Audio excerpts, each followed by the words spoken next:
أستغفر الله الذي لا إله إلا هو الحي القيوم وأتوب إليه لا حول ولا قوة إلا بالله العلي العظيم اللهم صل على سيدنا ومولانا محمد وعلى آله وصحبه وبارك وسلم كما تحب وترضى عدد ما تحب وترضى الحمد لله وكفى وسلام على عباده الذين اصطفى أما بعد فأعوذ بالله من الشيطان الرجيم بسم الله الرحمن الرحيم ويزكيهم وقال رسول الله صلى الله عليه وسلم قال الله تعالى قد أصلح العبد على مولاه صدق الله مولانا العظيم وصدق رسوله النبي الكريم ونحن على ذلك من الشاهدين والشاكرين والحمد لله رب العالمين سبحانك لا علم لنا إلا ما علمتنا إنك أنت العليم الحكيم অধ্যকার ইসলাহি মাহফিলে উপস্থিত কাবিল এহতেরাম মুআজ্জাজ উলামায়ে কেরাম ও সম্মানিত সালিকিন ভাইরা, আল্লাহ রাব্বুল আলামিনের দরবারে লাখো কোটি শুকরিয়া যে আল্লাহ রাব্বুল আলামিন আমাদেরকে দুনিয়ার সব ঝামেলা থেকে মুক্ত রেখে নিজের ইসলার জন্য, নিজের আত্মশুদ্ধির জন্য 3 দিন ব্যাপী এই ইসলাহি জুড়ে আসার বসা, কিছু আলোচনা করা ও শোনার সুযোগ আমাদেরকে দিয়েছেন। আল্লাহ রাব্বুল আলামিনের দরবারে শুকর হিসেবে সকলে বলে আলহামদুলিল্লাহ। মুআজ্জাজ হাজিরিন, আল্লাহ রাব্বুল আলামিন সর্বশেষ নবী হিসেবে রাসূল করিম সাল্লাল্লাহু আলাইহি ওয়াসাল্লামকে পাঠিয়েছেন। রাসূল করিম সাল্লাল্লাহু আলাইহি ওয়াসাল্লামকে আল্লাহ রাব্বুল আলামিন দুনিয়াতে কেন পাঠিয়েছেন এই সম্পর্কিত কোরআন কারীমে প্রায় 25টার মতো আয়াত আছে, যে আয়াতগুলোতে রাসূল করিম সাল্লাল্লাহু আলাইহি ওয়াসাল্লামের দায়িত্বের দিকে ইঙ্গিত করা হয়েছে যে রাসূল ইসলামের এই হলো দায়িত্ব, এই হলো দায়িত্ব। এইভাবে কোরআন কারীমের মধ্যে প্রায় 35টা আয়াত এসেছে। শাহ ওলিউল্লাহ মুহাদ্দিস দেলভী রহমতুল্লাহ আলাইহি হুজ্জাতুল্লাহ বালিগার কিতাব নামক কিতাবের ভিতরে এই 35টা আয়াত উল্লেখ করার পরে, একত্রিত করার পরে শাহ ওলিউল্লাহ মুহাদ্দিস দেলভী রহমতুল্লাহ আলাইহি বলেন, এর মাঝে মৌলিক দায়িত্ব হলো রাসূল করিম ইসলামের 4টা। 1 নম্বর কোরআন কারীমের তেলাওয়াত করে দেওয়া, 2 নম্বর কোরআন কারীমের ব্যাখ্যা বিশ্লেষণ করে দেওয়া, 3 নম্বর কোরআন কারীমের হিকমত আমলে জিন্দেগি সেগুলোতে বাস্তবায়ন করে দেখায় দেওয়া, 4 নম্বর হলো আত্মশুদ্ধির কাজ করা। এই 4টা কাজ হলো রাসূল করিম সাল্লাল্লাহু আলাইহি ওয়াসাল্লামের মৌলিক দায়িত্বের অন্তর্ভুক্ত। রাসূল করিম সাল্লাল্লাহু আলাইহি ওয়াসাল্লাম সবচেয়ে পাওয়ারফুল একজন নবী ছিলেন। যত নবীকে আল্লাহ রাব্বুল আলামিন দুনিয়াতে পাঠিয়েছিলেন, সকল নবীদের মাঝে রাসূল করিম সাল্লাল্লাহু আলাইহি ওয়াসাল্লাম ছিলেন সবচেয়ে পাওয়ারফুল নবী। রাসূল করিম সাল্লাল্লাহু আলাইহি ওয়াসাল্লামের সামান্য সোহবত সাহাবায়ে কেরামকে মুহূর্তের ভিতরে আত্মশুদ্ধির চূড়ান্ত পর্যায়ে নিয়ে যেত। এই মাটিতে বসে সাহাবায়ে কেরাম জান্নাতে সেই বিষয়গুলোকে দেখতে পারতেন। এই পরিমাণ যোগ্যতা আল্লাহ রাব্বুল আলামিন রাসূল ইসলামকে দিয়েছিলেন এবং সাহাবায়ে কেরাম রাসূল করিম সাল্লাল্লাহু আলাইহি ওয়াসাল্লামের সুহবতের মাধ্যমে মুহূর্তের ভিতরে সব ধরনের ঝামেলা থেকে মুক্ত হয়ে এক মুহূর্তের মধ্যে ঈমানের সাথে অনেক উপরে উঠে যাইতেন। এজন্য আমরা সবাই জানি যে সাহাবায়ে কেরামের ভিতরে একটা স্তর রয়েছে। কোন সাহাবী কোন স্তরের একটা স্তর রয়েছে। সবচেয়ে উঁচু পর্যায়ে সাহাবী হিসেবে উল্লেখ করা হয় হযরত আবু বকর রাদিয়াল্লাহু তাআলা আনহুকে, দ্বিতীয় পর্যায়ে হযরত ওমর ফারুক রাদিয়াল্লাহু তাআলা আনহুকে, তৃতীয় পর্যায়ে হযরত উসমান গনি রাদিয়াল্লাহু তাআলা আনহুকে, চতুর্থ পর্যায়ে হযরত আলী রাদিয়াল্লাহু তাআলা আনহু, এরপর অন্যান্য সাহাবায়ে কেরাম আশারায়ে মুবাশশারা যারা আছেন ওনাদের একটা স্তর বলা হয়, এরপর অন্যান্য সাহাবায়ে কেরামের একটা স্তর নির্ধারণ করা হয়। এই যে আশারায়ে মুবাশশারা, বিশেষ করে 4 খোলাফাদের ভিতরে যে স্তরটা নির্ধারিত আছে, এটা এমনি এমনি হয় না।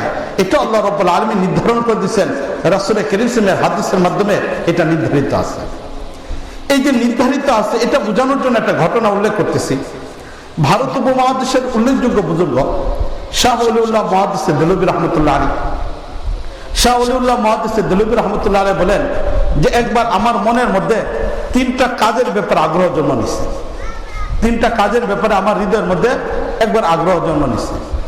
1 নম্বর, আমার হৃদয়ের মধ্যে এটা আসছে যে সব হাদিসের কিতাবগুলো যখন পড়া হয়, সকল হাদিসগুলোকে যখন একত্রিত করা হয়, হযরত আবু বকর রাদিয়াল্লাহু তাআলা আনহু ফজিলত সম্পর্কে হাদিসের কিতাবের মাঝে আসছে, হযরত ওমর ফারুক রাদিয়াল্লাহু তাআলা আনহুর মর্যাদা সম্পর্কিত, ফজিলত সম্পর্কিত হাদিসের কিতাবে আসছে। তবে আমি দেখি শাহ ওলিউল্লাহ মুহাদ্দিস দেহলভী রাহমাতুল্লাহ বলতেছেন যে ওনাদের যত ফজিলতের হাদিস আছে, এর চেয়ে বেশি পরিমাণের মর্যাদা এবং ফজিলতের হাদিস হযরত আলী রাদিয়াল্লাহু তাআলা আনহু সম্পর্কে বর্ণিত রয়ে গেছে। এই জন্য শাহ ওলিউল্লাহ মুহাদ্দিস দেহলভী রাহমাতুল্লাহ বলেন যে আমার মন চা আবু বকর রাদিয়াল্লাহু তাআলা আনহু, ওমর ফারুক রাদিয়াল্লাহু তাআলা আনহু, তাদের চেয়ে হযরত আলী রাদিয়াল্লাহু তাআলা আনহুর মর্যাদা বেশি দেই, এটা আমার মন চায়। এ হলো আমার হৃদয়ের মধ্যে একটা আগ্রহ জন্ম নিছে। দ্বিতীয় পর্যায়ে আমার হৃদয়ের মধ্যে এই আগ্রহ জন্ম নিছে যে আল্লাহ রাব্বুল আলামিন যত সৃষ্টিজীব পৃথিবীতে সৃষ্টি করছেন, এর মাঝে শুধুমাত্র মানুষের জন্য রিজি রোজগারের জন্য তালাশ করা প্রয়োজন। মানুষ রুজি রোজগার তালাশ করলে এরপর আল্লাহ রাব্বুল আলামিন তার রুজি রোজগারের ব্যবস্থা করে দেন।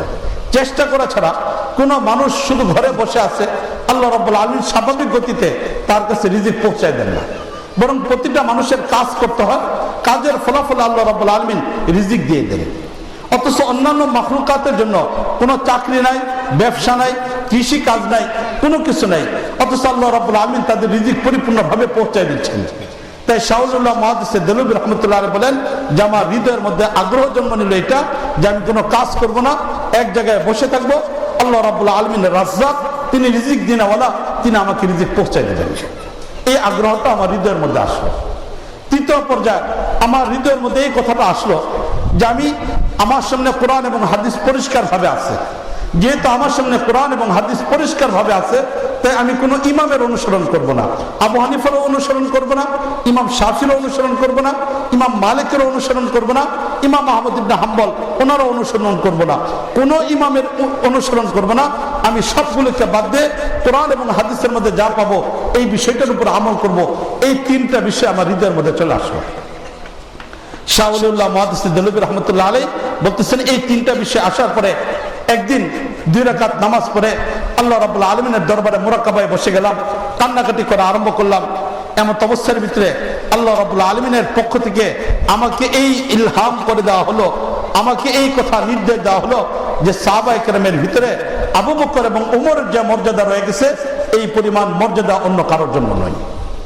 এমনকি যদিও হাদিসের কিতাবে আলী রাদিয়াল্লাহু তাআলা ফজিলতের হাদিস আসছে, কিন্তু এর তুলনাও আল্লাহ রাব্বুল আলামিনের কাছে হযরত আবু বকর রাদিয়াল্লাহু তাআলা আনহু এবং হযরত ওমর ফারুক রাদিয়াল্লাহু তাআলা আনহুর মর্যাদা বেশি পরিমাণ রয়ে গেছে। এরপরে শাহ ওলিউল্লাহ মুহাদ্দিস দেহলভী রাহমাতুল্লাহ আলাইহি বাকি 2টার ক্ষেত্রে এতটুকু বললেন যে আল্লাহ রাব্বুল আলামিন মানুষ হিসেবে রিজিকের জন্য আসবাব যেন আমি অবলম্বন করি, এটার জন্য আল্লাহ রাব্বুল আলামিনের পক্ষ থেকে নির্দেশ দেওয়া হয়েছে। তৃতীয় পর্যায়ে আল্লাহ রাব্বুল আলামিন আমাকে 4 মাযহাবের মধ্যে থেকে কোনো একটা মাযহাব মানার কথা বলছেন এবং এর মাঝে ইমাম আবু হানিফা রাহমাতুল্লাহ আলাইহির অনুসরণের কথা আমাকে উল্লেখ করেছেন। তাহলে এই যে আলোচনার দ্বারা আমার মূল বিষয়টা হলো এটা যে সাহাবায়ে কেরামের ভিতরেও স্তরের পার্থক্যতা রয়েছে, সাহাবায়ে কেরামের ভিতরেও স্তরের পার্থক্যতা রয়েছে। এই বিষয়টাকে বোঝানোর জন্য মুজাদ্দিদ আল-ফিসানী রাহমাতুল্লাহ আলাইহির আরেকটা কথা বলি। মুজাদ্দিদ আল-ফিসানী রাহমাতুল্লাহ আলাইহি উনি এই কথা উল্লেখ করেন যে আমি একবার হযরত ওমর ফারুক রাদিয়াল্লাহু তাআলা আনহুর ভিতরে ফারুকিয়তের গুণ রয়ে গেছে, আবু বকর রাদিয়াল্লাহু তাআলা আনহুর ভিতরে সিদ্দিকিয়তের গুণ রয়ে গেছে। ফারুকিয়তের গুণ এবং সিদ্দিকিয়তের গুণ, এই 2টার মর্যাদাটা কেমন, এটা দেখার জন্য আমার হৃদয়ের মধ্যে একবার আগ্রহ জন্ম নিল। মুজাদ্দিদ আল-ফিসানী রাহমাতুল্লাহ আলাইহি বলেন আমি মুরাক্কাবার মধ্যে বসলাম। মুরাক্কাবার ভিতরে বসার পরে তখন আমি দেখতে পেলাম যে আল্লাহ রাব্বুল আলামিন এই স্তরগুলোর মধ্যে পার্থক্য এতটুকু রাখছেন। যত তোমার ফারুক রাদিয়াল্লাহু তাআলা আনহুকে দেখলাম পাতালের মধ্যে দাঁড়ানো আছেন এবং তার মর্যাদা আসছে জমিন পর্যন্ত। আর হযরত আবু বকর রাদিয়াল্লাহু আনহুকে দেখলাম যে উমরের কাঁধের উপরে দাঁড়ায়া ওনার মর্যাদা যেন আসমান পর্যন্ত পৌঁছে গেছে, আর আসমান থেকে রাসূলের নবুয়তের মর্যাদা শুরু হয়ে গেছে। তাহলে সিদ্দিকীয়তের মর্যাদার উপরে রাসূল করিম সাল্লাল্লাহু আলাইহি সাল্লামের মর্যাদা রয়ে গেছে, নবুয়তের মর্যাদা রয়ে গেছে। মুজাদ্দিদ আল-ফিসানি রাহমাতুল্লাহ আলাইহি আরেক জায়গার ভিতরে রাসূল করিম সাল্লাল্লাহু আলাইহি ওয়াসাল্লাম আবু বকর এবং রাসূলের ভিতরে সম্পর্ক কেমন, মর্যাদা কেমন, এই বিষয়টা বুঝাইতে গিয়া উনি আরেকটা উদাহরণ পেশ করছেন যে একজন ব্যক্তি আয়নার সামনে দাঁড়াইলে আয়নার ভিতরের ব্যক্তিরই ছবি দেখা যাবে, বাইরের ব্যক্তিটা হলো রাসূল, ভিতরের যে ছবিটা দেখা যায় আয়নাতে সেটা হলো আবু বকর। তাহলে মোট কথা হলো এটা সাহাবায়ে কেরামের স্তরের ভিতরে মর্যাদা রয়ে গেছে। সকল সাহাবায়ে কেরামের মাঝে সবচেয়ে নিচু পর্যায়ে যে সাহাবীকে উল্লেখ করা হয় হযরত ওয়াহশী রাদিয়াল্লাহু তাআলা আনহু। এই ওয়াহশী রাদিয়াল্লাহু তাআলা আনহু তিনি মাত্র কিছু সময় রাসূল করিম সাল্লাল্লাহু আলাইহি ওয়াসাল্লামের সোহবত পেয়েছিলেন। ঘটনা আমরা জানি সবাই কম বেশি, সময় স্বল্পতার কারণে সেই ঘটনার দিকে যাচ্ছি না। উহুদের যুদ্ধের ময়দানে রাসূল করিম সাল্লাল্লাহু আলাইহি ওয়াসাল্লামের চাচা হামজা রাদিয়াল্লাহু তাআলাকে শহীদের পিছনে মূল ভূমিকা রাখছিলেন এই ওয়াহশী। যেহেতু নির্মমভাবে শহীদ করছিলেন হযরত হামজা রাদিয়াল্লাহু তাআলা আনহুকে, এবং রাসূল করিম সাল্লাল্লাহু আলাইহি ওয়াসাল্লামের খেলার সাথী ছিলেন হামজা রাদিয়াল্লাহু তাআলা আনহু। একদিক থেকে রাসূলের খেলার সাথী, অপর দিক দিয়ে রাসূল করিম সাল্লাল্লাহু আলাইহি ওয়াসাল্লামের দুধ ভাই ছিলেন হামজা রাদিয়াল্লাহু তাআলা আনহু। তাহলে রাসূল করিম সাল্লাল্লাহু আলাইহি ওয়াসাল্লামের খেলার সাথী, দুধ ভাই, এই হিসেবে রাসূল করিম সাল্লাল্লাহু আলাইহি ওয়াসাল্লামের অন্যান্য চাচাদের তুলনায় আব্দুল্লাহ রাদিয়াল্লাহু তাআলার সাথে রাসূলের সম্পর্ক খুব গভীর পরিমাণ ছিল। এবং ইসলামের এক কঠিন মুহূর্তে হামজা রাদিয়াল্লাহু তাআলা ইসলাম ধর্ম গ্রহণ করার কারণে রাসূল করিম সাল্লাল্লাহু আলাইহি ওয়াসাল্লামকে ব্যাপকভাবে সহযোগিতা করতেন হযরত হামজা রাদিয়াল্লাহু তাআলা আনহু। এই হামজা রাদিয়াল্লাহু তাআলাকে যখন শহীদ করে দেওয়া হলো, রাসূল করিম সাল্লাল্লাহু আলাইহি ওয়াসাল্লাম শহীদের ক্ষেত্রে যিনি সবচেয়ে বড় ভূমিকা রাখছিল সেই ওয়াহশীর ব্যাপারে ঘোষণা ছিল তাকে যেখানে পাওয়া যাবে হত্যা করা হবে।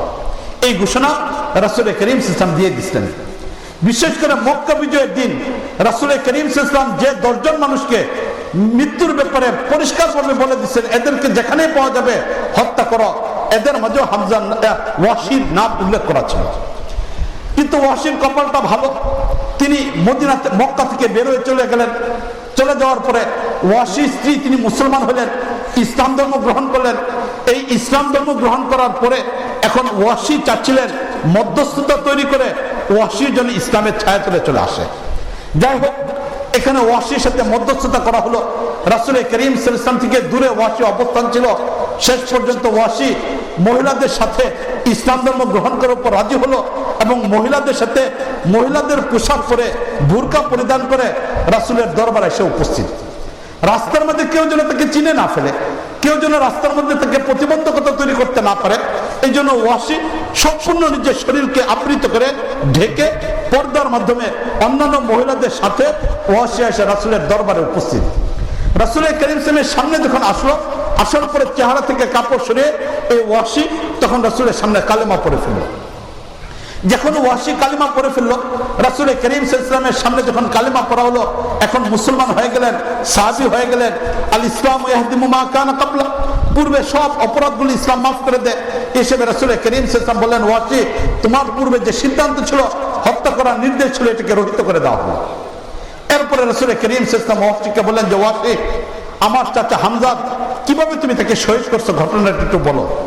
মুআজ্জাজ হাজরিন, সেদিন মজলিস ছিল ভিন্ন রকম। রাসূল করিম সাল্লাল্লাহু আলাইহি ওয়াসাল্লামের সামনে যখন ওয়াহশী রাদিয়াল্লাহু তাআলা আনহু সেই হামজা রাদিয়াল্লাহু তাআলাকে শহীদ করার বিবরণ দিচ্ছিলেন, রাসূল করিম সাল্লাল্লাহু আলাইহি ওয়াসাল্লাম ছোট্ট বাচ্চার হাত থেকে খেলনা অথবা তার প্রিয় বস্তুটা নিয়ে গেলে যেমন ছোট্ট বাচ্চাটা কান্নাকাটি করে, ওয়াহশী রাদিয়াল্লাহু তাআলা সেদিনের হামজাকে শহীদ করার বিবরণ শুনে রাসূল করিম সাল্লাল্লাহু আলাইহি ওয়াসাল্লাম হাউমাউ করে কাঁপতেছিলেন। শেষ পর্যন্ত যখন রাসূল করিম সাল্লাল্লাহু আলাইহি ওয়াসাল্লাম স্বাভাবিক হলেন, তখন ওয়াহশীকে বললেন, ওয়াহশী এখন এই অবস্থায় তোমার সামনে একটা বিষয় চলে আসলো। একদিক থেকে তুমি ইসলাম ধর্ম গ্রহণ করে মুসলমান হয়েছ, ঈমান গ্রহণ করেছ, ঈমান গ্রহণ করার কারণে তুমি একটা মর্যাদার অধিকারী হয়ে গেছো। অপর দিক থেকে তুমি আমার চাচাকে শহীদ করেছ। যেহেতু তুমি আমার চাচাকে শহীদ করে দিয়েছ, তাই তুমি যদি আমার সামনে থাকো, এমন অবস্থায় তোমার চেহারাটাকে দেখার কারণে আমার চাচার কথা মনে হয়ে যেতে পারে। এই হিসেবে আমার হৃদয়ে কখনো আঘাত লাগতে পারে। এই জন্য ওয়াহশী তোমার জন্য কল্যাণকর হবে এটা যে তুমি দূরে কোথাও চলে যাও। ওয়াহশী রাদিয়াল্লাহু তাআলা আনহু সেই মজলিস থেকেই উঠে শামে চলে গেছেন। মুসলিম শরীফ দ্বিতীয় খণ্ডের ভিতরে এই হাদিসের অংশ বিশেষ শামে চলে গেছেন, এই অংশটুক সেখানে হাদিসের মাঝে আসছে। তো এই কথার দ্বারা আমি এতটুকু বুঝাইতে চাচ্ছি যে সাহাবায়ে কেরামের মধ্যে হযরত ওয়াসি রাদিয়াল্লাহু তাআলার মর্যাদাকে সবচেয়ে নিচু পর্যায়ে রাখা হয়, আর সাহাবায়ে কেরামের ভিতরে আবু বকর রাদিয়াল্লাহু তাআলা আনহুকে সবচেয়ে মর্যাদা বেশি দেওয়া হয়। রাসূল করিম সাল্লাল্লাহু আলাইহি ওয়াসাল্লাম পাওয়ারফুল ছিলেন, এই বিষয়টা বুঝাইতেছিলাম। এই পাওয়ারফুলের কারণে এই ওয়াসি রাদিয়াল্লাহু তাআলা আনহু রাসূল করিম সাল্লাল্লাহু আলাইহি ওয়াসাল্লামের সুহবতে সামান্য পরিমাণ সময় থাকছেন। এই সামান্য পরিমাণ সুহবতের কারণে ওয়াসি রাদিয়াল্লাহু তাআলা আনহু কোথায় পৌঁছে গেছেন? একদিক থেকে সাইয়্যিদুশ শুহাদা সেই হামজা রাদিয়াল্লাহু তাআলার হত্যাকারী, রাসূল যার ব্যাপারে হত্যার পর্যন্ত নির্দেশ দিলেন, সেই ওয়াসির অবস্থা এমন হলো, রাসূল করিম সাল্লাল্লাহু আলাইহি ওয়াসাল্লামের সুহবতের কারণে ওয়াসির মর্যাদা এত বেশি পরিমাণ হলো যে ওয়াসি রাদিয়াল্লাহু তাআলা আনহুর পরে গোটা পৃথিবীর সকল মানুষদেরকে যদি একত্রিত করা হয়, সকল ইমামদেরকে যদি একত্রিত করা হয়, ইমামে আবু হানিফা, ইমামে শাফি, ইমামে মালিক, ইমামে আহমদ ইবনে হাম্বল, সুফিয়ান সাউরি, সুফাইন ইবনে ওয়াইনা, ওনাদেরকে যদি এক জায়গায় রাখা হয়, হাদিসের যত বড় বড় ইমাম আছেন তাদেরকে যদি এক জায়গায় রাখা হয়, ইমামে বুখারী রাহমাতুল্লাহ আলাইহি, ইমামে মুসলিম রাহমাতুল্লাহ আলাইহি, ইমামে তিরমিজি রাহমাতুল্লাহ আলাইহি, ইমামে আবু দাউদ রাহমাতুল্লাহ আলাইহি, ইমামে নাসাই রাহমাতুল্লাহ আলাইহি, ইমামে ইবনে মাজাহ রাহমাতুল্লাহ আলাইহি, ইমামে তাহাবী রাহমাতুল্লাহ আলাইহি, ইমামে মালিক রাহমাতুল্লাহ আলাইহি, ইমামে মুহাম্মদ রাহমাতুল্লাহ আলাইহি, সবাইকে যদি এক জায়গায় রাখা হয়, এর পাশাপাশি যত আল্লাহ ওয়ালাদের জামাত আছে, হাসান বসরি রাহমাতুল্লাহ আলাইহি, আব্দুল ওয়াহিদ রাহমাতুল্লাহ আলাইহি, খাজা মুঈনুদ্দিন চিশতি রাহমাতুল্লাহ আলাইহি, আব্দুল কাদের জিলানী রাহমাতুল্লাহ আলাইহি, কিয়ামত পর্যন্ত সাহাবীদের পরবর্তী সকলকে যদি এক জায়গায় রাখা হয়, সকলের আমলকে যদি এক জায়গায় রাখা হয়, আর ওয়াসি রাদিয়াল্লাহু তাআলার আমলকে যদি এক জায়গায় রাখা হয়, তাহলে ওয়াসি রাদিয়াল্লাহু তাআলার মর্যাদা বেশি পরিমাণ হয়ে যাবে। রাসূল করিম সাল্লাল্লাহু আলাইহি ওয়াসাল্লাম সেই পাওয়ারফুল নবী হওয়ার কারণে সাহাবায়ে কেরামকে মুহূর্তের ভিতরে এত উপরে নিয়ে যেতে পারছেন, এত উঁচু মর্যাদায় রাসূল করিম সাল্লাল্লাহু আলাইহি ওয়াসাল্লাম পৌঁছায় দিয়েছেন। ওই সকল সাহাবায়ে কেরাম যাদের ভিতরে রাসূল করিম সাল্লাল্লাহু আলাইহি ওয়াসাল্লামকে মৌলিক দায়িত্ব দেওয়া হয়েছিল ইউযাক্কিহিম, তাদের আত্মশুদ্ধি করা, এই আত্মশুদ্ধির চেতনা এত ব্যাপকভাবে তুলে ধরেছিলেন রাসূল করিম সাল্লাল্লাহু আলাইহি ওয়াসাল্লাম। তাদের হৃদয়ের ভিতরে এই ফিকিরটা এত বেশি পরিমাণ দিয়েছিলেন, যার কারণে সাহাবায়ে কেরামের জীবনের প্রতিটা ক্ষেত্রে আত্মশুদ্ধির জন্য ওনারা উদ্গ্রীব ছিলেন, সর্ব অবস্থায় ব্যস্ততার মধ্যে সময় কাটাইতেন। মুআজ্জাজ হাজরিন, হযরত উমর ফারুক রাদিয়াল্লাহু তাআলা আনহু খলিফাতুল মুসলিমিন, হযরত উমর ফারুক রাদিয়াল্লাহু তাআলা আনহু তিনি হযরত সালমান ফারসি রাদিয়াল্লাহু তাআলা আনহু রাসূল করিম সাল্লাল্লাহু আলাইহি ওয়াসাল্লামের ইন্তেকালের পরে হযরত সালমান ফারসি রাদিয়াল্লাহু তাআলা আনহুর সাথে আলোচনা করলেন এবং বললেন এই কথা যে দেখো, আমি আর তুমি ধর্মের দৃষ্টিকোণ থেকে ভ্রাতৃত্ব, ভাই এবং ভাই হিসেবে সম্পর্ক স্থাপন করি। তোমার আর আমার ভিতরে আজকে থেকে একটা দায়িত্ব হলো এটা, আমার ভিতরে যদি কোনো ভুল দেখো ভাই হিসেবে তুমি এটাকে দেখাই দিবা, তোমার ভিতরে যদি কোনো ভুল দেখি তাহলে আমি তোমাকে এই ভুলটাকে ধরাই দেব। নিজের আত্মশুদ্ধির জন্য উমর ফারুক রাদিয়াল্লাহু তাআলা আনহু এই কারবারটা করতেছেন। সালমান ফারসি রাদিয়াল্লাহু তাআলার সাথে ভ্রাতৃত্বের বন্ধন স্থাপন করে দায়িত্ব দিতেছেন এই কথা যে আমার ভিতরে কোনো ভুল থাকলে তুমি এটাকে সংশোধন করে দিবে, তোমার ভিতরে যদি কোনো ভুল থাকে তাহলে এটাকে আমি সংশোধন করে দেব। আমাদের এই হলো দায়িত্ব। একদিন চলে যাচ্ছে, 2 দিন চলে যাচ্ছে, 3 দিন চলে যাচ্ছে, হযরত সালমান ফারসি রাদিয়াল্লাহু তাআলার ভিতরে কিছু সমস্যা দেখা দিচ্ছে, আর হযরত উমর ফারুক রাদিয়াল্লাহু তাআলা সেগুলোকে সমাধান করে দিচ্ছেন। কিন্তু 1 দিন, 2 দিন, 3 দিন সালমান ফারসি রাদিয়াল্লাহু তাআলা কোনো কথাই বলতেছেন না, উমর ফারুক রাদিয়াল্লাহু তাআলা কোনো ভুল ধরতেছেন না। উমর ফারুক রাদিয়াল্লাহু তাআলা 3 দিন পরে 4th দিন সালমান ফারসি রাদিয়াল্লাহু তাআলাকে বললেন যে সালমান, তোমার সাথে আমার ভ্রাতৃত্বের সম্পর্ক হলো এটা যে তুমি আমার ভিতরে কোনো ভুল থাকলে এটাকে সংশোধন করে দিবে, তোমার ভিতরে যদি কোনো ভুল থাকে আমি সেটা সংশোধন করে দেব। একে একে 3 দিন হয়ে গেছে, তুমি আমার ব্যাপারে কোনো কিছু বলতেছো না, কারণটা কি? তখন সালমান ফারসি রাদিয়াল্লাহু তাআলা বললেন যে উমর, যত কিছুই বলো তুমি তো একজন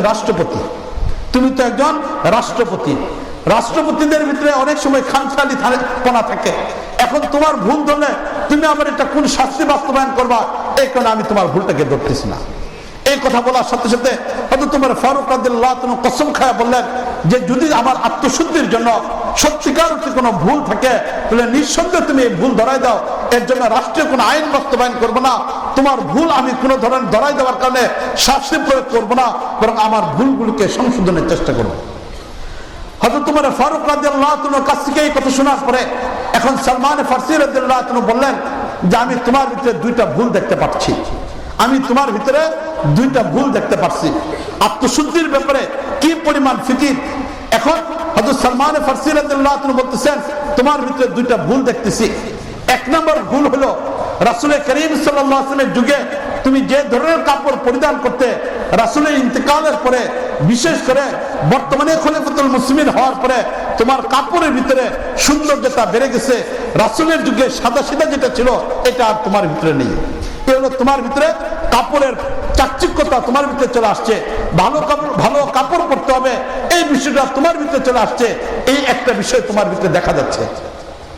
দ্বিতীয় নম্বর, রাসূল করিম সাল্লাল্লাহু আলাইহি ওয়াসাল্লামের যুগে এক প্রকার অথবা দুই প্রকারের তরকারি দিয়ে খাবার খেতে, আর আজ দেখা যায় তোমার দস্তরখানার ভিতরে একাধিক তরকারির আয়োজন থাকে। এই বিষয়টা এখন দেখা যাচ্ছে যেটা রাসূলের যুগে তোমার ভিতরে ছিল না।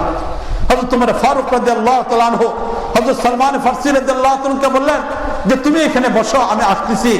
এই কথা বলে তাৎক্ষণিকভাবে গেলেন, যাওয়ার পরে ঘরে ঢুকলেন, ঘরে ঢুকে নিজের কাপড়কে পরিবর্তন করে সেই সাদা সাদা কাপড় পরিধান করে আসলেন এবং খাদেম যারা ছিলেন তাদেরকে ঘোষণা দিয়ে দিলেন আজকের বিকাল থেকে, আজকের পর থেকে, এই মুহূর্তের পর থেকে দস্তরখানার মধ্যে যেন এক প্রকারের বেশি অতিরিক্ত কোন ধরনের খাবারের আয়োজন না থাকে।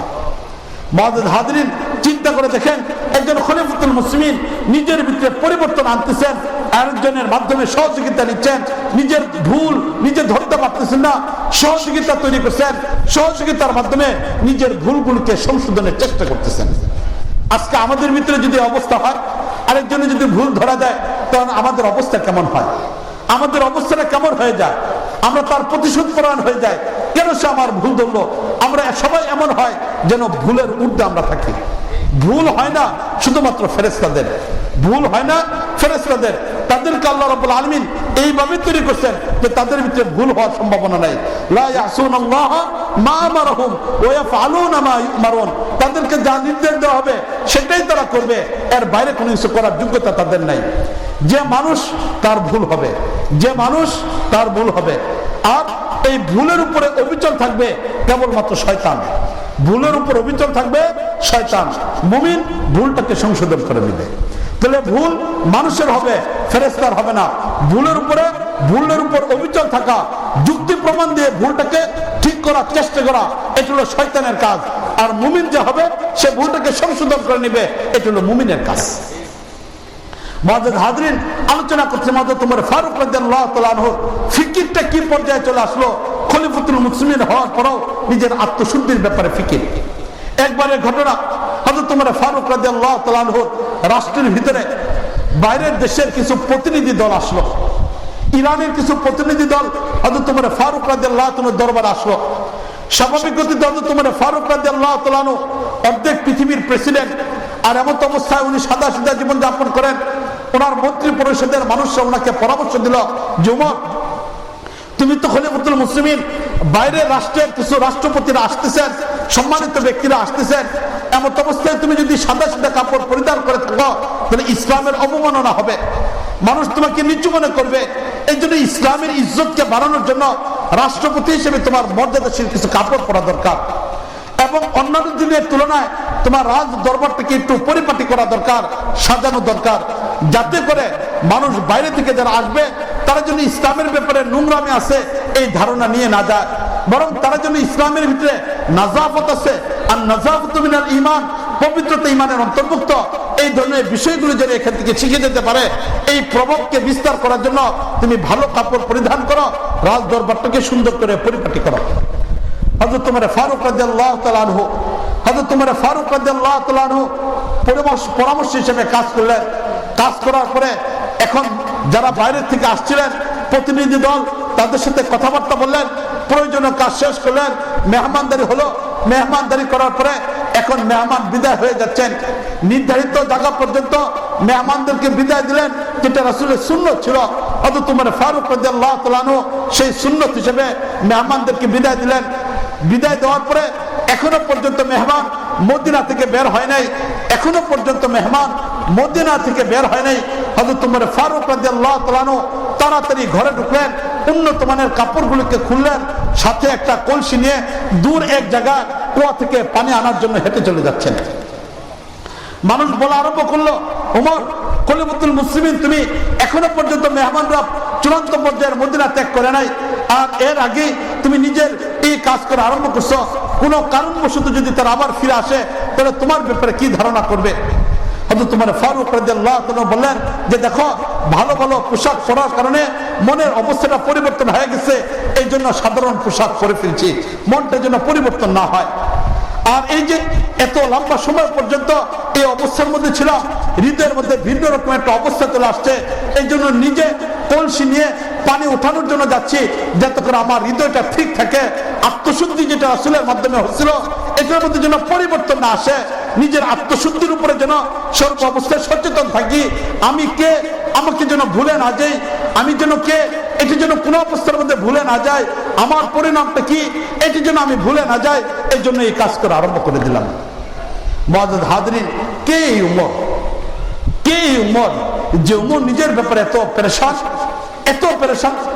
রাসূল করিম সাল্লাল্লাহু আলাইহি ওয়াসাল্লাম যার ব্যাপারে ঘোষণা দিয়েছেন, লাউ কানা বাদি নবিয়্যুন লাকানা উমর, আমার পরে যদি কেউ নবী হতো তাহলে কে হতো? হযরত উমর ফারুক রাদিয়াল্লাহু তাআলা হতো। তাহলে রাসূল বলতেছেন আমার পরে নবী হওয়ার সম্ভাবনা নাই, যদি কেউ হইতো এই পরিমাণ যোগ্যতা একমাত্র উমরের মাঝে রয়ে গেছিল। রাসূল করিম সাল্লাল্লাহু আলাইহি ওয়াসাল্লাম উমরের ব্যাপারে বলতেছেন যে উমর তো এমন একজন ব্যক্তি, যখন সে রাস্তা দিয়ে যাতায়াত করে এই রাস্তা থেকে শয়তান দূরে ভেগে পলায়ন করে চলে যায়। তাহলে উমরের রাস্তায় শয়তান আসতে পারে না, শুধু রাস্তা দিয়ে উমর হাঁটতেছে, আর এই অবস্থার ভিতরে উমরের কে দেখে শয়তান পলায়ন করে চলে যাচ্ছে। এই তো হযরত উমর ফারুক রাদিয়াল্লাহু তাআলা আনহু। বুখারী শরীফের কিতাবুল ইমানে হাদিস আসছে, কিতাবুল ইমানে হাদিস আসছে, রাসূল করিম সাল্লাল্লাহু আলাইহি ওয়াসাল্লাম একদিন স্বপ্ন দেখলেন, অনেক সাহাবায়ে কেরামকে স্বপ্ন দেখলেন, স্বপ্নে অনেক সাহাবায়ে কেরামকে দেখলেন, এবং সাহাবায়ে কেরামের সেই দৃশ্যটা ছিল এমন, কারো গায়ের মধ্যে কাপড় আছে, জামাটা পরে আসছেন অনেক সাহাবায়ে কেরাম, যাদেরকে স্বপ্ন দেখলেন কারো জামা বুক পর্যন্ত, কারো জামা নাভি পর্যন্ত, কারো জামা হাঁটু পর্যন্ত, কারো জামা টাকনু পর্যন্ত গায়ের মধ্যে জামা আছে। সেই উপস্থিত ব্যক্তিদের ভিতরে রাসূল করিম সাল্লাল্লাহু আলাইহি ওয়াসাল্লাম হযরত উমরকেও দেখলেন। হযরত উমরকে দেখলেন যে ওনার গায়ের মধ্যে একটা জুব্বা পরা আছে, জুব্বাটা পুরো দেহটাকে আবৃত করে মাটির সাথে টেনে টেনে যাচ্ছে, এত বিশাল বড় এক জামা হযরত উমরের গায়ের মধ্যে রয়ে গেছে। যেখানে অন্যান্য সাহাবায়ে কেরামকে দেখলেন তাদের গায়ে জামা, সেই জামা কারো বুক পর্যন্ত, কারো বুই পর্যন্ত, নাভি পর্যন্ত, কারো কোমর পর্যন্ত, আর সেখানে দেখলেন উমরের জামা এত বিশাল মাটির সাথে টেনে টেনে যাচ্ছে। রাসূল করিম সাল্লাল্লাহু আলাইহি ওয়াসাল্লাম ফজরের পরে সাহাবায়ে কেরামের ভিতরে এই স্বপ্নের ব্যাপারে আলোচনা করলেন। আলোচনা করার পরে এখন সাহাবায়ে কেরাম রাসূলকে জিজ্ঞেস করলেন, হে আল্লাহর নবী, এই স্বপ্নের ব্যাখ্যাটা কি? রাসূল করিম সাল্লাল্লাহু আলাইহি ওয়াসাল্লাম ব্যাখ্যা দিলেন এটা, যে এই কাপড়ের দ্বারা উদ্দেশ্য হলো দ্বীন। কিছু সাহাবায়ে কেরামের দ্বীন বুক পর্যন্ত যার জামা দেখছেন এর দ্বীন এখনো পরিপূর্ণ হয় নাই, যার জামা দেখলেন নাভি পর্যন্ত এখনো পর্যন্ত দ্বীন পরিপূর্ণ হয় নাই, যার জামা দেখলেন হাঁটু পর্যন্ত এখনো পর্যন্ত দ্বীন পরিপূর্ণ হয় নাই। আর উমরের ব্যাপারে দেখলেন গোটা দেহটা আবৃত অবস্থায় জামা মাটির সাথে টেনে টেনে যাচ্ছে, এর অর্থ করলেন দ্বীনের দিক থেকে উমরের পরিপূর্ণতায় পৌঁছে গেছে। হযরত উমর ফারুক রাদিয়াল্লাহু তাআলা আনহু যার ব্যাপারে রাসূল নবী হওয়ার ঘোষণা দিয়েছিলেন যে যদি আমার পরে কেউ নবী হতো তাহলে উমর হতে পারতো, এই পরিমাণ যোগ্যতা উমরের ব্যাপারে রাসূল বললেন। রাস্তা দিয়ে হেঁটে গেলে শয়তান পলায়ন করে, দ্বীনের ব্যাপারে রাসূল বললেন এই কথা, উমরের ভিতরে পরিপূর্ণ দ্বীন পৌঁছে গেছে। এই তো হলো স্বাভাবিক অবস্থা। এর পাশাপাশি উমর তো হলেন ওই সাহাবী যার ব্যাপারে রাসূল করিম সাল্লাল্লাহু আলাইহি ওয়াসাল্লাম দুনিয়াতে জান্নাতে সুসংবাদ দিচ্ছেন। একাধিক হাদিসের মাঝে আসছে, একাধিক হাদিসের মাঝে আসছে, দুইটা হাদিসের কথা বলতেছি। একটা হাদিস, প্রতিকূল পরিবেশের ভিতরে মানুষ যখন কাজ করে তখন এই ব্যক্তি আগে বাড়তে পারে। অনুকূল পরিবেশটা আমার সব কিছু ঠিক আছে, এমন অবস্থায় কাজ করার দ্বারা ব্যক্তি ইবাদতের হক আদায় করতে পারে, কিন্তু এই অবস্থার ভিতরে ইবাদতের দ্বারা ব্যক্তি আল্লাহর সাথে অথবা উঁচু মর্যাদা অর্জন করতে পারে না। এর বিপরীত হলো প্রতিকূল পরিবেশের মধ্যে আছে, শরীরটা ভালো না, মন চাইতেছে না আজকে তাহাজ্জুদে নামাজ পড়তে, এরপর উঠে গেলাম, শরীরটা চাইতেছে না এই কাজটা করতে, এরপর জোর করে করতেছি, পরিবেশটা ভালো না, ঝগড়াঝাটি চলতেছে, এরপর আমাদের মধ্যে চলে গেছি। অনুকূল পরিবেশের ভিতরে সবাই তো চলতে পারে, প্রতিকূল পরিবেশের মধ্যে যখন মানুষ ইবাদত করে, এই ইবাদতের মর্যাদা অনেক বেশি পরিমাণ হয়ে যায়। একবারের ঘটনা, মদিনার ভিতরে দুর্ভিক্ষ দেখা দিছে। সাহাবায়ে কেরামের ভিতরে অনেকের কাছে টাকা পয়সা আছে, কিন্তু খাদ্য সামগ্রী নাই। এমন অবস্থার ভিতরে সাহাবায়ে কেরাম অপেক্ষায় ছিলেন দূর থেকে কোনো কাফেলা আসবে, দূর থেকে কোনো কাফেলা আসবে, এই অপেক্ষায় সাহাবায়ে কেরাম ছিলেন। দিনটা ছিল শুক্রবার, সাহাবায়ে কেরামের চুলা রান্না করা যাচ্ছে না, খাবারের অভাব চলতেছে। এমন অবস্থায় শুক্রবার দিন রাসূল করিম সাল্লাল্লাহু আলাইহি ওয়াসাল্লাম জুমার পরে অথবা জুমার আগে বয়ান দেওয়ার জন্য দাঁড়িয়ে পড়লেন। রাসূল করিম সাল্লাল্লাহু আলাইহি ওয়াসাল্লাম বয়ান করতেছেন, অনেক সাহাবায়ে কেরাম মসজিদে চলে আসছেন। এমন অবস্থার ভিতরে হঠাৎ করে বাইরে থেকে একটা কাফেলা আসছে। সেই কাফেলার কাছে অল্প পরিমাণ খাবার ছিল। এখন মসজিদে বসা সাহাবায়ে কেরাম চিন্তার মধ্যে পড়ে গেলেন যে এখন আমরা কি করব। একদিক থেকে মসজিদে বয়ান চলতেছে, বয়ান থেকে উঠে আবার বাইরে যাব কিনা খাদ্য সামগ্রী কেনার জন্য। অপর দিক থেকে চিন্তার মধ্যে পড়ে গেলেন, যদি খাদ্য সামগ্রী আজকে কিনা না যায়, নতুন করে আর একটা কাফেলা আসতে বিলম্ব হবে, এই কাফেলার খাদ্যগুলো শেষ হয়ে যাবে, সপ্তাহানিক আবার আমাদের এমন হবে যে ঘরের মধ্যে চুলা জ্বলানোর কোনো খাবার থাকবে না। সাহাবায়ে কেরাম একটা পেরেশানের মধ্যে পড়ে গেলেন। দেখতে দেখতে কিছু সাহাবী আস্তে আস্তে উঠে চলে যাচ্ছেন। একজন চলে গেছেন, রাসূল কিছু বলেন নাই। দুইজন চলে গেছেন, কিছু বলেন নাই। রাসূল করিম সাল্লাল্লাহু আলাইহি ওয়াসাল্লাম বয়ান করতেছেন। এই যখন পরিস্থিতি চলতেছে, দেখতে দেখতে মাত্র মসজিদের ভিতরে এক কোণায় আবু বকর বসা, এক কোণায় উমর বসা, এক কোণায় উসমান বসা, এক কোণায় আব্দুর রহমান বসা, এক কোণায় জুবায়ের বসা, এক কোণায় সাদ ইবনে আবি ওয়াক্কাস বসা, এক কোণায় আলী বসা, এরকম মাত্র 10 জন সাহাবী বসা। যাদের সামনে প্রয়োজনীয় বিষয়গুলো ছিল, তাদের প্রয়োজনীয় বিষয়গুলো তাদের সামনে ছিল, তারা যদি আজকে কিনতে না যায় তাহলে অবনটনের মধ্যে পড়ে যাবে। কিন্তু নবীকে ছেড়ে, দ্বীনকে ছেড়ে, নবীর মজলিসকে ছেড়ে তারা নিজের প্রয়োজনের মধ্যে যাবে, এটাও তাদের মন চাচ্ছিল না। অন্যরা উঠে চলে গেছেন।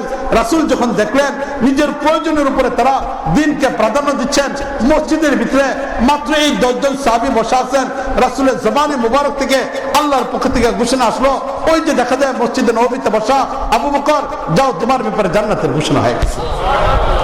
ওমর, তুমি নিজের প্রয়োজনের উপরে ইসলামকে প্রাধান্য দিলা, দ্বীনকে প্রাধান্য দিলা, যাও ওমর, তোমার ব্যাপারে জান্নাতের ঘোষণা হয়ে গেছে। ওই মজলিসের ভিতরেই রাসূল করিম সাল্লাল্লাহু আলাইহি ওয়াসাল্লাম 10 জন সাহাবীকে একসাথে জান্নাতের সুসংবাদ দেন, যাদেরকে আশারায়ে মুবাশশারা বলা হচ্ছে। তাহলে হযরত উমর ফারুক রাদিয়াল্লাহু তাআলা আনহু ওই সাহাবী যিনি এই হাদিসের দ্বারা জান্নাতের সুসংবাদ প্রাপ্ত হলেন। দ্বিতীয় হাদিস বুখারী শরীফে বর্ণিত আছে। আবু মুসা আশআরী রাদিয়াল্লাহু তাআলা আনহু বলেন, ওনাদের অবস্থান ছিল রাসূলের যুগে কুবা মসজিদের পাশে। তা আবু মুসা আশআরী রাদিয়াল্লাহু তাআলা বলেন যে আমি আমার ভাইয়ের সাথে পরামর্শ করলাম আজকের দিনটা রাসূলের সাথে কাটাবো। হাদিসটা বুখারী মুসলিমের ভিতরে আসছে, আমি শুধু বাংলা অনুবাদটা করে দিচ্ছি যে আজকে রাসূল করিম সাল্লাল্লাহু আলাইহি ওয়াসাল্লামের সাথে কাটাবো। এই অবস্থায় আবু মুসা আশআরী রাদিয়াল্লাহু তাআলা ওযু করলেন, ওনার ভাইও প্রয়োজন পূরণ করতেছেন। এমন অবস্থায় আবু মুসা আশআরী রাদিয়াল্লাহু তাআলা বলেন যে আমার হৃদয়ের মধ্যে আগ্রহ জন্ম নিল, আমি তাড়াতাড়ি আমার ভাইকে ওযু অবস্থায় রেখেই তাড়াতাড়ি চলে আসলাম, মসজিদ নববীতে এসে ঢুকলাম। মসজিদ নববীতে ঢোকার পরে সাহাবায়ে কেরামকে জিজ্ঞেস করলাম রাসূল কোথায়। সাহাবায়ে কেরাম জানাইলেন যে রাসূল তো বাইরে গেছেন, সম্ভবত ওই বাগানের দিকে গেছেন, হতে পারে সেই বাগানে রাসূল আছেন। আবু মুসা আশআরী রাদিয়াল্লাহু তাআলা বলেন যে আমি চলে গেলাম সেই বাগানে, গিয়ে দেখলাম গেট খোলা, দরজা খোলা, বাগানের ভিতরে একটা কুয়া আছে। আমি গিয়ে দেখলাম রাসূল করিম সাল্লাল্লাহু আলাইহি ওয়াসাল্লাম কুয়ার পাড়ের মধ্যে বসা দুইটা পা কুয়ার ভিতরে নামাই দিচ্ছেন, পায়ের ভিতরে পানি লাগতেছে, এখানে পা দুটা নামাইয়া কাপড়টা হাঁটুর নিচ পর্যন্ত রাখছেন, উঠাইয়া একটু রাখছেন, কুয়ার পাড়ে বসে আছেন। আমি রাসূলকে সালাম দিলাম। সালাম দেওয়ার পরে রাসূল করিম সাল্লাল্লাহু আলাইহি ওয়াসাল্লামের সাথে কথাবার্তা হলো। এরপরে বললাম হে আল্লাহর রাসূল, আপনি যতক্ষণ পর্যন্ত এখানে থাকবেন আমি দারোয়ানের দায়িত্ব পালন করব। এই কথা বলে সেই গেটের পাশে চলে গেলাম দারোয়ানের দায়িত্ব পালনের জন্য। ভিতর থেকে দরজা বন্ধ করে আমি বাইরের ইয়ের দিকে বসে আসলাম, পিঠ সেই ইয়ের ভিতরে গেটের মধ্যে দেয়া আমি বসে আছি। কিছুক্ষণ পরে হঠাৎ করে দরজার মধ্যে আওয়াজ হলো। দরজার মধ্যে যখন আওয়াজ হলো এমন অবস্থায় আমি জিজ্ঞেস করলাম কে। বাইরে থেকে উত্তর আসলো আবু বকর। বললাম কেন আসছো? বলতেছেন যে রাসূলের কাছে একটু প্রয়োজন আসছে, এই জন্য রাসূল করিম সাল্লাল্লাহু আলাইহি ওয়াসাল্লামের কাছে আসছি। তখন বললাম আমি এই কথা। আবু মুসা আশআরী রাদিয়াল্লাহু তাআলা বলেন আমি বললাম এই কথা যে তুমি অপেক্ষা করো, আমি রাসূলকে জিজ্ঞেস করে আসছি। গেলাম রাসূলের কাছে, যাওয়ার পর রাসূল করিম সাল্লাল্লাহু আলাইহি ওয়াসাল্লামকে সালাম দিলাম। সালাম দেওয়ার পরে বললাম, হে আল্লাহর রাসূল, দরজাতে আবু বকর দাঁড়ানো আছে, আপনার অনুমতি যদি থাকে তাহলে দরজা খুলবো, না হলে কি করবো? রাসূল কারীম সাল্লাল্লাহু আলাইহি ওয়াসাল্লাম বললেন যে যাও, যা দরজা খুলে দাও আর আবু বকরকে জান্নাতের ঘোষণা দিয়ে দাও। আবু বকরকে জান্নাতের ঘোষণা দিয়ে দাও। আবু মুসা আশআরী রাদিয়াল্লাহু আনহু বলেন, আমি আসলাম, দরজা খুললাম, আবু বকরকে জান্নাতের ঘোষণা দিয়ে দিলাম। আবু বকরের সাথেও আমি গেলাম, যাওয়ার পরে দেখলাম ওই কুয়াতেই রাসূল কারীম সাল্লাল্লাহু আলাইহি ওয়াসাল্লাম যেভাবে বসছেন, আবু বকর কুয়ার ডান পাশে নিজের দুইটা পা রাসূলের মতো বসে কুয়াতে নিয়ে দিলেন। লুঙ্গিটা অথবা চাদর যেটা পরা ছিল সেটা উপরের দিকে উঠা নবী যেভাবে বসছেন ঠিক এইভাবে আবু বকর বসলেন। আমি সেখান থেকে চলে আসলাম দরজা, মনে মনে এই কথা ভাবলাম, আজকে মনে হয় দরজা খুলে গেছে জান্নাতের। এই মুহূর্তে যারাই আসবে তারাই সবাই মনে হয় জান্নাতের সুসংবাদ পাবে। তাই মনে মনে এই কথা বলতেছিলাম, আবু বকর আসছে, জান্নাতের সুসংবাদ পাইছে, এখন যদি আমার ভাই চলে আসতো তাহলে হয়তো সেও জান্নাতের সুসংবাদ পাইত। আবু মুসা আশআরী রাদিয়াল্লাহু আনহু বলতেছেন যে আমি আবার অপেক্ষা করতেছি, এমন টাইমে আবার দরজাতে আওয়াজ হলো। দরজা আওয়াজের পরে দরজার মধ্যে শব্দ হলো, জিজ্ঞেস করলাম কে? বাইরে থেকে উত্তর আসলো যে উমর। বললাম কেন আসছো? বলছে নবীর সাথে একটু জরুরত আছে। বলছে ঠিক আছে আমি যাচ্ছি, নবীকে জিজ্ঞেস করে আসি। গেলাম ওইখানে, যাওয়ার পর রাসূলের সাথে কথাবার্তা বললাম, বলার পর উমরের কথা বললাম, বলার পর রাসূল কারীম সাল্লাল্লাহু আলাইহি ওয়াসাল্লাম বললেন যাও উমরকেও জান্নাতের সুসংবাদ দিয়ে দাও, উমরকেও জান্নাতের সুসংবাদ দিয়ে দাও। আবু মুসা আশআরী রাদিয়াল্লাহু আনহু বলেন আমি আসলাম, উমরকে জান্নাতের সুসংবাদ দিয়ে দিলাম এবং তিনি শহীদ হবেন এই ঘোষণাটাও দিয়ে দিলাম। রাসূল তার শাহাদাতের ব্যাপারে বললেন যে তিনি শহীদ হবেন এবং জান্নাতি মানুষ হবেন, এটা বলে দিলাম। হযরত ওমর ফারুক রাদিয়াল্লাহু তাআলা আসলেন, এসে রাসূলের বাম পাশে কুয়াতে যে ফাঁকা জায়গা ছিল এখানে রাসূল যেভাবে বসলেন, আবু বকর যেভাবে বসলেন ঠিক এইভাবে হযরত ওমর ফারুক রাদিয়াল্লাহু তাআলা বসে পড়লেন। এরপরে লম্বা হাদিস লাস্টে হযরত উসমানও আসছিলেন। তো এই কথার দ্বারা এই হাদিসের পুরোটা শেষ পর্যন্ত আমি যাচ্ছি না, শুধু মাঝখানের অংশটুকু বলে এটা বুঝাইতে চাচ্ছি যে হযরত ওমর ফারুক রাদিয়াল্লাহু তাআলা আনহু দ্বিতীয় আরেকটা হাদিস পেলাম যেখানে হযরত উমরকে রাসূল কারীম সাল্লাল্লাহু আলাইহি ওয়াসাল্লাম জান্নাতের সুসংবাদ দিচ্ছেন। তাহলে উমর রাদিয়াল্লাহু তাআলার ব্যাপারে রাসূল জান্নাতের সুসংবাদ দিচ্ছেন, আরো অসংখ্য হাদিস রয়ে গেছেন। এখন আসেন জান্নাতের বিষয়টা নিশ্চিত হযরত ওমর ফারুক রাদিয়াল্লাহু তাআলা আনহু রাসূল কারীম সাল্লাল্লাহু আলাইহি ওয়াসাল্লাম মেরাজে গেলেন।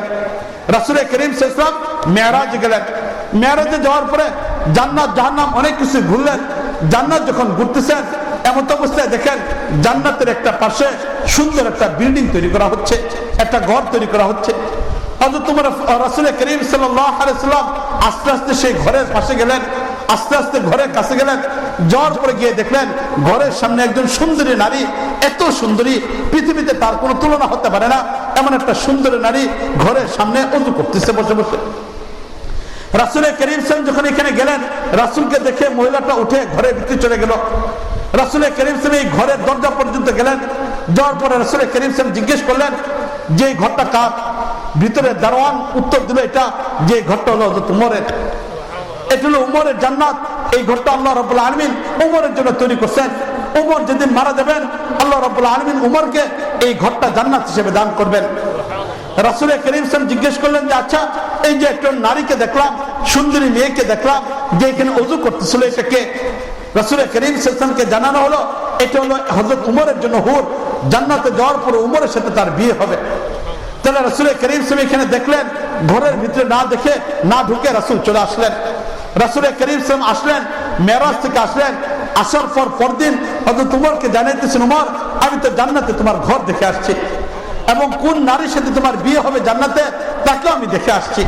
তাহলে হযরত উমর হলেন ওই সাহাবী যে সাহাবীর ব্যাপারে নবী জান্নাত দেখে আসলেন, জান্নাতের সুসংবাদ দিলেন, যার পরবর্তী সম্ভাবনাময় নবী হওয়ার সম্ভাবনা ছিল, কিন্তু নবুয়ত শেষ হওয়ার কারণে তাকে আর নবুয়ত দেওয়া হয় নাই।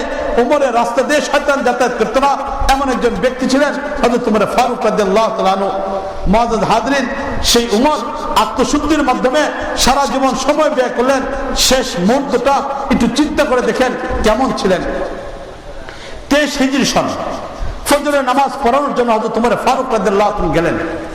মসজিদে নববীতে আযান হয়ে গেছে, আযানের ইমামতি নামাজের ইমামতি করতে যাবেন হযরত ওমর ফারুক রাদিয়াল্লাহু তাআলা গেলেন, মসজিদে ঢুকলেন, সুন্নত পড়লেন, পড়ার পরে এখন ইকামত হলো, ইকামতের পরে এখন নামাজের মধ্যে ইমামতি করার জন্য দাঁড়িয়ে পড়লেন হযরত ওমর ফারুক রাদিয়াল্লাহু তাআলা।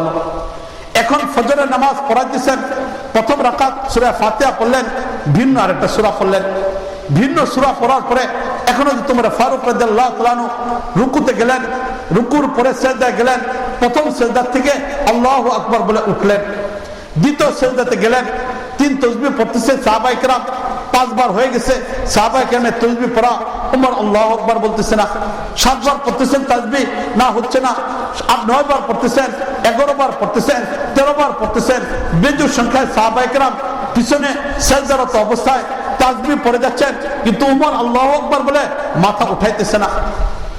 সেই প্রথম কাতারে ওমরের পিছনে সেদিন নামাজ পড়তেছিলেন আব্দুর রহমান ইবনে আউফ রাদিয়াল্লাহু তাআলা আনহু। এই আব্দুর রহমান ইবনে আউফ রাদিয়াল্লাহু তাআলা আনহু তিনি নিজের পক্ষ থেকে মাথা উঠায় ফেলাইলেন। যখন নিজের পক্ষ থেকে মাথা উঠালেন, ওঠানোর পরে তিনি দেখেন ওমর ফারুক রাদিয়াল্লাহু তাআলা আনহু জায়নামাজের মধ্যে সিজদায় না থেকে চিত হয়ে পড়ে আছে। ওমরের গায়ের রক্ত জায়নামাজ ভিজে যাচ্ছে। আব্দুর রহমান ইবনে আউফ রাদিয়াল্লাহু তাআলা আনহু আল্লাহু আকবার বলে ওমর যেখানে বেহুশ অবস্থায় পড়ে আছে জায়নামাজে, তার পাশে গিয়ে দাঁড়াইলেন। সাহাবায়ে কেরাম তাকবীর শুনে মাথা উঠাইলো। ওঠানোর পর আব্দুর রহমান ইবনে আউফ রাদিয়াল্লাহু তাআলা আনহু দ্বিতীয় রাকাতের ইমামতি করলেন। দ্বিতীয় রাকাতের ইমামতির পরে হযরত ওমর ফারুক রাদিয়াল্লাহু তাআলা বেহুশ, ওনাকে ধরাধরি করে ঘরে নিয়ে যাওয়া হলো। 11টা সাড়ে 11টার দিকে ওমর রাদিয়াল্লাহু তাআলা হুঁশ ফিরে আসলো। ওমর ফারুক রাদিয়াল্লাহু তাআলা হুঁশ আসার পরে সর্বপ্রথম বললেন ফজরের নামাজ ছুটে গেছে, ফজরের নামাজ পড়তে হবে। ফজরের নামাজ পড়লেন, বাকিটুকু ফজরের নামাজ শেষ করলেন। এখন আস্তে আস্তে ওমর রাদিয়াল্লাহু তাআলা চিকিৎসা চলতেছে, কিন্তু কোনো অবস্থায় ভালো হচ্ছেন না, বরং নাড়ি বুড়িগুলো ফেরে যাওয়ার কারণে, নামাজরত অবস্থায় আঘাতপ্রাপ্ত হওয়ার কারণে এখন কোনো অবস্থার ভিতরে চিকিৎসা করানো যাচ্ছে না। দুধ দেওয়া হলো, খেতে পারতেছেন না, সব বের হয়ে যাচ্ছে, ওষুধ দেওয়া হচ্ছে, কোনো ধরনের কিছু করা যাচ্ছে না। এই পরিস্থিতিতে শরীর থেকে রক্ত বন্ধ হচ্ছে না, রক্ত শেষ হয়ে যাচ্ছে, রক্ত শূন্যতার দিকে চলে যাচ্ছেন। ওমর ফারুক রাদিয়াল্লাহু তাআলা আনহু যত জরুরি কাজ ছিল তাড়াতাড়ি সব কাজগুলোকে শেষ করতেছেন। পারিবারিক মানুষদেরকে ডাক দিলেন, প্রয়োজনীয় বিষয়গুলোকে শেষ করলেন, পরবর্তী খলিফা কে হবেন এই কাজটাকেও শেষ করলেন। এই সব কিছু শেষ করার পরে এখনো তো তোমার ফারুক রাদিয়াল্লাহু তাআলা আনহু ছেলে আব্দুল্লাহ ইবনে উমরকে ডাক দিলেন। ডাক দিয়ে বললেন যে আব্দুল্লাহ এদিকে আসো। আব্দুল্লাহ আসলেন। আসার পরে বললেন যে তাও তুমি কি আয়েশা রাদিয়াল্লাহু তাআলাকে বলো নবী যে ঘরে যে জায়গায় ইন্তেকাল করেছিল এখানে তাকে দাফন করা হয়েছে, নবীর পাশে আবু বকরকে দাফন করা হয়েছে, এখন একটু জায়গা বাকি আছে, তবে যেহেতু পিতা আর স্বামী দুইজনকে দাফন করা হয়েছে ঘরের এক কোণাতে, বাকি অংশের ভিতরে আয়েশা রাদিয়াল্লাহু তাআলা আনহা ছিলেন। এখন আয়েশা রাদিয়াল্লাহু তাআলা আনহাকে যা সালাম জানাও আর গিয়ে বলো ওমর ইন্তেকালের পরে এই জায়গাতে সে শুইতে চায়। আয়েশা যদি অনুমতি দেয় তাহলে মৃত্যুর পরে আমার লাশ সেখানে নিয়ে যাবে, কবর খুঁজবে, আর যদি আয়েশা অনুমতি না দেয় তাহলে সাধারণ মুসলমানদের গুরুস্থানে আমাকে দাফন করে দিবে। আব্দুল্লাহ ইবনে উমর গেলেন, যাওয়ার পর আয়েশা রাদিয়াল্লাহু তাআলার সাথে কথাবার্তা বললেন। আয়েশা রাদিয়াল্লাহু তাআলা অনেকক্ষণ পর্যন্ত কাঁদলেন। কাঁদার পরে বললেন এই কথা যে আমার ইচ্ছা ছিল নবীর কবরের পাশে শোয়ার জন্য, বাদ বাকি নবীর জবান থেকে অনেক সময় আমি এই কথা শুনছি আবু বকর উমর আমি তিনজনের নাম পাশাপাশি রয়েছেন, সেই হিসেবে আমার বুঝে আসলো যে নবীর কবরের পাশে যেহেতু আবু বকরের কবর হয়েছে তাই উমরের কবরটাও এখানে হয়ে যাবে। এই জন্য আমি উমরকে প্রাধান্য দেয়া আমি এই ঘর থেকে বের হয়ে যাচ্ছি, উমরের কবর এখানে করো। হয়তো তোমার ফারুক রাদিয়াল্লাহু তাআলা এটাকে শোনানো হলো। এখন হয়তো তোমার ফারুক রাদিয়াল্লাহু তাআলা আল্লাহর প্রশংসা করলেন। প্রশংসা করার পরে এখন হয়তো তোমার ফারুক রাদিয়াল্লাহু তাআলা বললেন যে আব্দুল্লাহ ইবনে উমর আরেকটু ভালো করে শোনো, হতে পারে আয়েশা লজ্জার কারণে, আমি যেহেতু জীবিত তাই লজ্জার কারণে হয়তো অনুমতি দিছে, আমার মৃত্যুর পরে তখন তার খলিফা থাকবো না, তখন তার আয়েশার লজ্জার বিষয়টা থাকবে না। এরপরে লাশ নিয়ে যাওয়ার পরে যদি দ্বিতীয়বার অনুমতি দেয় তাহলে ভিতরে ঢুকায়ও, না হলে ওইখান থেকে আমাকে ফেরত নিয়ে আসো। এই যখন অবস্থা চলতেছে, মুমূর্ষ অবস্থা চলতেছে, এমন অবস্থার ভিতরে হযরত উমর রাদিয়াল্লাহু তাআলা আনহু আব্দুল্লাহ ইবনে উমর সহ পরিবারের অন্যান্য মানুষদেরকে এই কথা বলতেছেন, অন্যান্য সাথীদেরকে এই কথা বলতেছেন, অন্যান্য সাথীদেরকে বলতেছেন এই কথা যে আমাকে ধরে চৌকি থেকে মাটিতে নামাই দাও, আমাকে ধরে চৌকি থেকে মাটিতে নামাই দাও। সবাই আশ্চর্য হয়ে গেল যে এই অবস্থা শেষ সময় চলতেছে, যা এই অবস্থায় সে কিনা বলতেছে চৌকি থেকে আমাকে মাটিতে নামাই দাও। সবাই এখন চিন্তার মধ্যে পড়ে গেলেন, দুতুল্য মনের মধ্যে পড়ে গেলেন যে এখন কি করব। এমন অবস্থায় হযরত উমর রাদিয়াল্লাহু তাআলা আবার বলতেছেন আমাকে মাটিতে নামাও, আমাকে মাটিতে নামাও। এই কথা বলার পরে সবাই ধরাধরি করে এখন চৌকি থেকে মাটিতে নামাচ্ছেন। উমর রাদিয়াল্লাহু তাআলা বলতেছেন যে আমার পিঠটাকে উপরের দিকে রাখো আর পেটটাকে মাটির দিকে রাখো। সবাই বলতেছে আপনার পেটের মধ্যে আঘাত, যে আঘাতের কারণে ক্ষত বিক্ষত হওয়ার কারণে রক্ত বের হইতেছে, আপনার শরীর রক্ত শূন্যতায় পৌঁছে যাচ্ছে, কোনো অবস্থায় কোনো কিছু করা যাচ্ছে না, আপনার জন্য তো কষ্ট বেশি পরিমাণ হবে।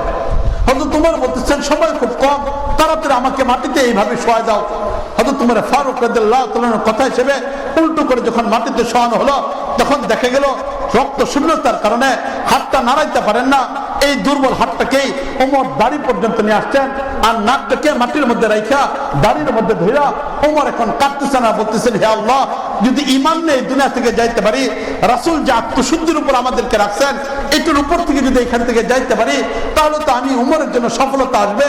আর যদি এর কোনো কারণবশত ভিন্ন কিছু হয়, তাহলে উমরের জন্য জাহান্নাম ছাড়া আর কোনো কিছু নেই, উমরের জন্য জাহান্নাম ছাড়া আর কোনো কিছু নাই। উমর এখন কাঁদতেছেন।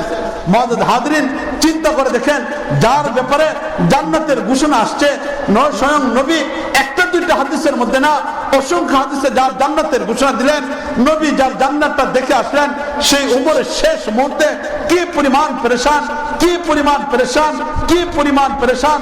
উমর কাঁদতেছেন আর বলতেছেন, যদি ঈমান নিয়ে যাওয়া যায়, যদি ঈমান নিয়ে যাওয়া যায়, যদি ঈমানের হালতে যাওয়া যায়, যে অবস্থায় রাসূল আত্মশুদ্ধি করে রেখে গেছেন, এই অবস্থা নিয়ে যদি এখান থেকে যেতে পারি, তাহলে তো সফল হয়ে গেলাম, তাহলে তো সফল হয়ে গেলাম।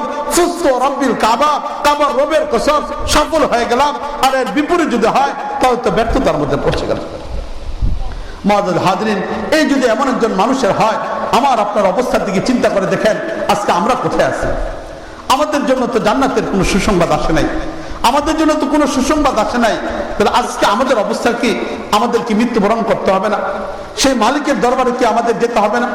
জাহান্নাম থেকে কি বাঁচতে হবে না? আমাদের জান্নাতের অধিকারী হতে পারে আর না পারি, অন্ততপক্ষে জাহান্নাম থেকে তো আমাদের বাঁচতেই হবে। এটা তো আমাদের অত্যন্ত জরুরি একটা বিষয়। আজকে সেই ফিকিরটা আমাদের কোথায়?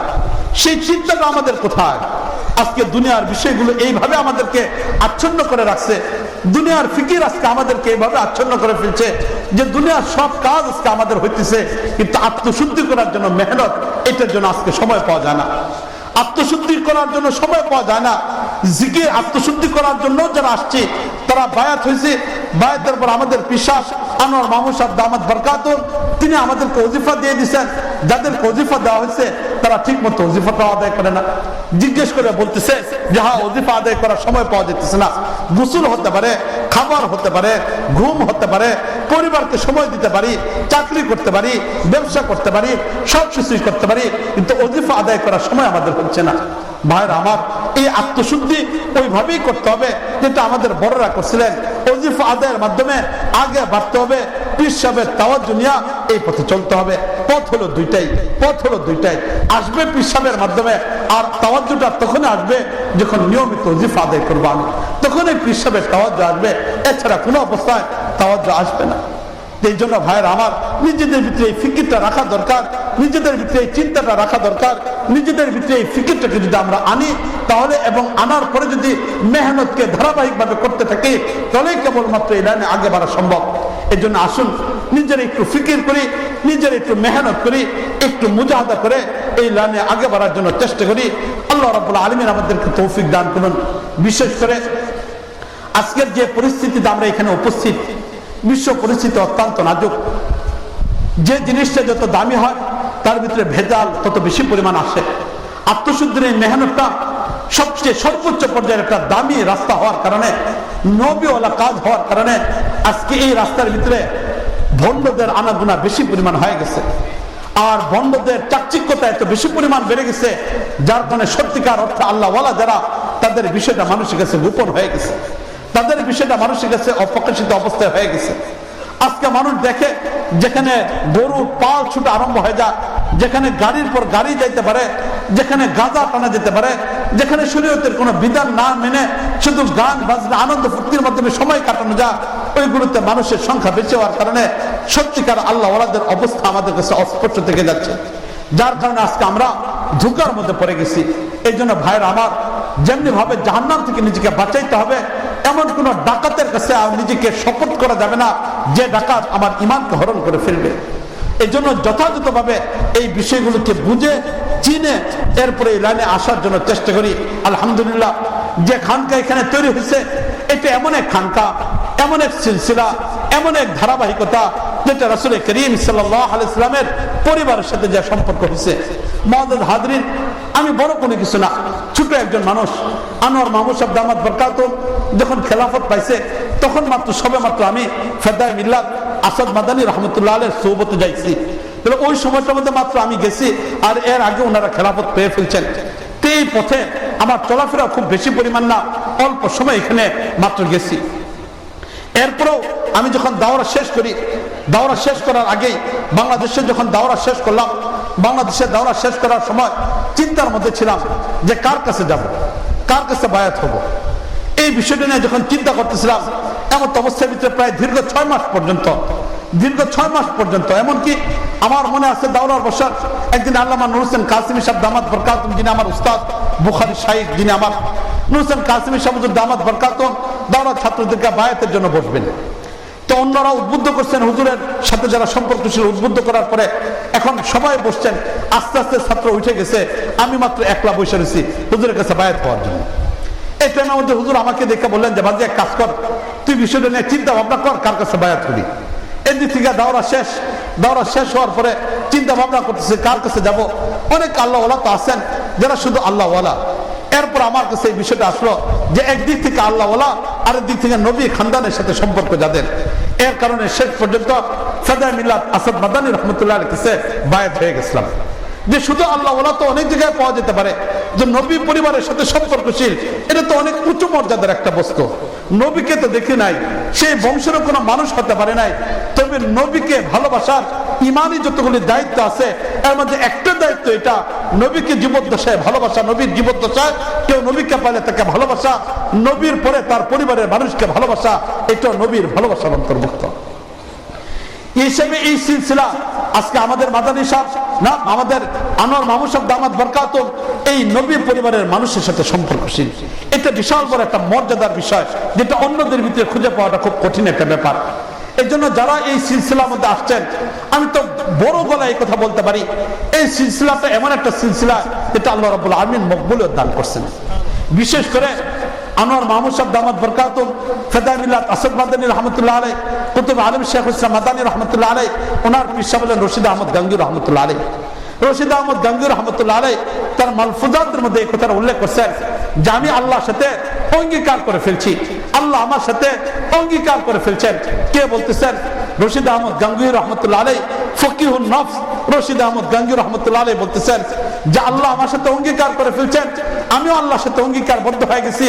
আমাদের এই সিলসিলার মধ্যে যারা একবার প্রবেশ করবে কেউ এখান থেকে খালি হাতে যাবে না। কেউ এই সিলসিলা থেকে ঢোকার পরে কেউ খালি হাতে এখান থেকে যাবে না, আল্লাহ এই ওয়াদা করে ফেলছেন। মুআজ্জাজ হাজরিন, এই জন্য এই সিলসিলার সাথে যারা সম্পর্ক করেছেন তাদেরকে আমি বলবো এই কথা যে এই সিলসিলাতে আসার পরে ভিন্ন দিকে তাকানোর কোনো সুযোগ নেই, ভিন্ন দিকে তাকানোর কোনো সুযোগ নাই, বরং এই সিলসিলার ধারাবাহিকতাটাকে আগে নেওয়ার জন্য চেষ্টা করা, বিশেষ করে নিজের আমলের ব্যাপারে গুরুত্ব দিয়ে ওজিফা আদায় করা, এর পাশাপাশি পীর সাহেবকে মহব্বত করা, এগুলোকে সামনে রেখে মেহনত করে আগে তোলার জন্য চেষ্টা করেন। আল্লাহ রাব্বুল আলামিন আমাদের সবাইকে যথাযথভাবে বুঝে আমল করার তৌফিক দান করুন। ওয়া আখিরু দাওয়ানা আনিল হামদুলিল্লাহি রাব্বিল আলামিন। আসসালামু আলাইকুম ওয়া রাহমাতুল্লাহি ওয়া বারাকাতুহু।